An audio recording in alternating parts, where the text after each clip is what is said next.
ሰላም ሰላም እንዴት ናችሁ? የእግዚአብሔር ሰላምታ ከሁላችን ጋር ይሁን።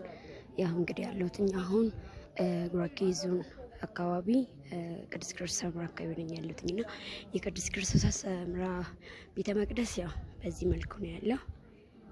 መልኩ ነው ያለውና አንዳንዴ እግዚአብሔር ያቀረበልንን የድህነትን በረኛ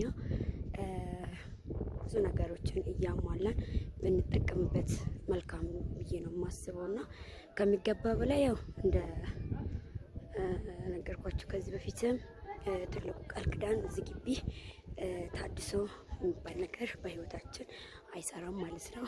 ያው እዚህ ጋር እንደምታዩትና ጸበሏን የጠጣ እምነቷን ይበላ ባይቻለውን በእምነት ግቢውን ረግጦ ለሚሄድ ሁሉ ታድሶና ተልኮ የማይገባበት ታምረኛ ቦታ እንግዲህ ያው የእግዚአብሔር ቃል ኪዳን ነውና ይሄ።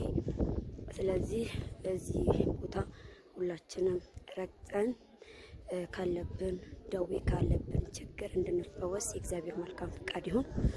እንግዲህ ያው ይሄ አዲስ የሚሰራ ህንጻ ነውና እንደምታዩት አዲስ የሚሰራ ህንጻ ነው እና በዚህ ላይ እንደምታዩት በእንደዚህ አይነት መልኩ ያለውን ህንጻ ወደ ተግባር መቀየር ያለብን የኛ የኦርቶዶክሳውያን ህብረትና ትብብር ነው ማለት ነውና ስለዚህ ቅዱስ ክርስቶስ ሰምራ ጸበሏንም ባንጠጣ እምነቷንም ባንጠቀም ግቢዋን ብቻ በማርገጥ ይሄን አክል ታሪክና ታምር እያሰራችልን ከሆነ እኛ ደግሞ ለምንድን ነው ቤተ መቅደሷን በዚህ መልኩ ያለውን ቤተ መቅደሷን በዛ በዲዛይን ላይ እንደምናየው ለምንድን ነው ማንሰራ?